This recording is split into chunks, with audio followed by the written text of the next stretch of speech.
Saudara, hari keempat upaya pencarian korban longsor di Banjarnegara, tim SAR menemukan 1 jenazah, total 3 korban meninggal dunia.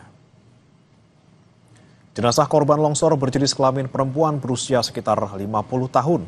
Tim gabungan melanjutkan operasi pencarian di 3 titik lokasi longsor, salah satunya di sektor C yang diduga banyak korban yang tertimbun. Untuk informasi terkini dari Banjarnegara, saudara, kita tanyakan kepada jurnalis Kompas TV Gesi Lutfiah dan juga juru kamera Prahayuda Febrianto. Selamat pagi Gesi, bagaimana kondisi cuaca untuk pencarian hari ini dan untuk fokusnya masih di titik C atau seperti apa? Ya, selamat pagi Bre dan juga saudara. Untuk kondisi cuaca di Situkung, Pandanaran, Jawa Tengah saat ini memang terpantau masih cerah begitu. Karena memang di beberapa hari terakhir ini, setiap paginya ini Bre di sini memang cerah. Namun menjelang sore hari, hujan kembali turun seperti pada malam hari tadi. Hujan dengan intensitas yang cukup tinggi kembali mengguyur lokasi tanah longsor. Sehingga pastinya hari ini tim SAR gabungan ini akan lebih berhati-hati untuk turun ke titik longsor yang memang sudah terbagi menjadi 3 sektor, yakni di sektor A, sektor B, dan juga sektor C. Untuk fokus pencarian korban saat ini tim SAR gabungan dan juga para relawan ini memang sudah dibagi menjadi 3 tim, di mana diprediksi pada sektor A ini terdapat 16 korban jiwa yang tertimbun tanah. Jumlah ini paling banyak di antara kedua sektor lainnya. Kemudian di sektor B ini diperkirakan ada 6 korban jiwa yang tertimbun tanah, serta di sektor C, titik longsoran terakhir ini terdapat 4 korban jiwa yang kabarnya masih tertimbun tanah. Selain itu, pada hari kemarin 1 korban jiwa ditemukan, perempuan berumur sekitar 50 tahun pada titik sektor A2.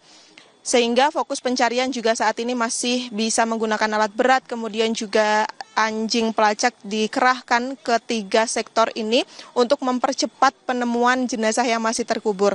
Hingga saat ini kami pantau tim SAR tadi dari pukul 6 waktu Indonesia Barat sudah bersama-sama menuju titik lokasi dari posko di Pandan Arum.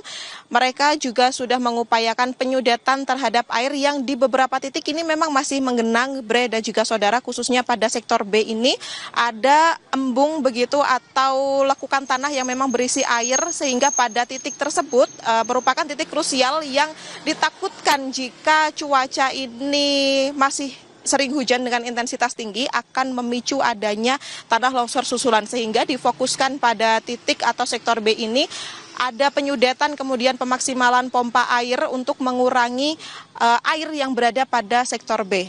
Bre. Baik, di sektor B difokuskan, tentunya kita harapkan 25 korban lainnya segera ditemukan. Terima kasih Gesi Lutfiah dan juga juru kamera Prahayuda Febrianto dari Banjarnegara, Jawa Tengah.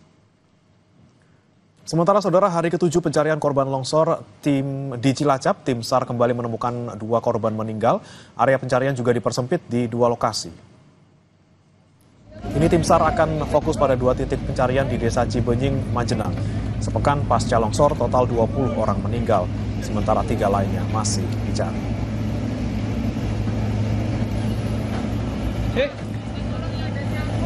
Informasi terkini soal pencarian korban longsor di Cilacap, saudara, kita tanyakan ke jurnalis Kompas TV Ari Himawan di sana. Selamat pagi, Ari. Untuk total korban yang masih dicari berapa dan bagaimana dengan relokasi korban yang terdampak? Selamat pagi, Renana dan juga saudara. Hari ini merupakan hari ke-8 pencarian korban bencana longsor yang ada di Cibenying, Kabupaten Cilacap, Jawa Tengah. Hari ini adalah hari pertama penambahan waktu yang diberikan oleh Badan SAR Nasional untuk melakukan sisa dari warga yang diduga masih tertimbun, yaitu sebanyak 3 orang.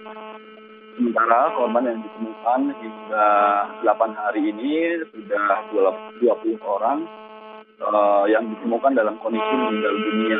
Kepanjangan pencarian ini merupakan hasil dari evaluasi dan permintaan dari pihak keluarga yang ingin adanya relawan yang terus mencari keberadaan anggota keluarga mereka.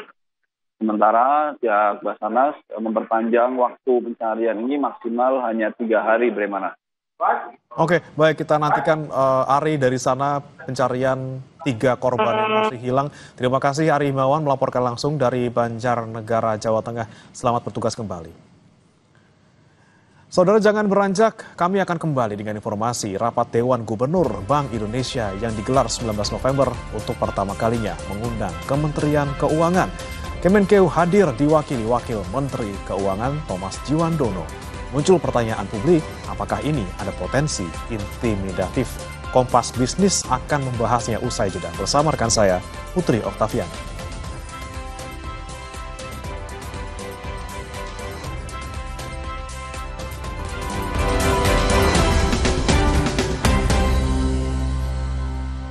Lidah orang Indonesia itu sukanya yang gurih. Makanan sih banyak. Emang ada ya kopi gurih? Ada, Creamy Latte.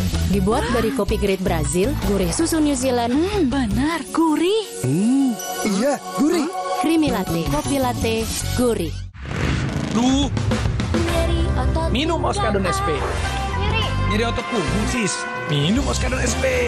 Aktif Oke Formula, tindakan nyeri tanpa ngantuk. Oskadon SP. Sakit pinggang, nyeri otot, nyeri sendi. Go, let's go. Pancen oye. Banyak yang sudah membuktikan Aqua terasa sejuk meski tanpa didinginkan. Diproses dari air pegunungan dalam aquifer yang terlindungi, kaya akan mineral alami. Aqua, hadirkan kesejukan badan dan pikiran.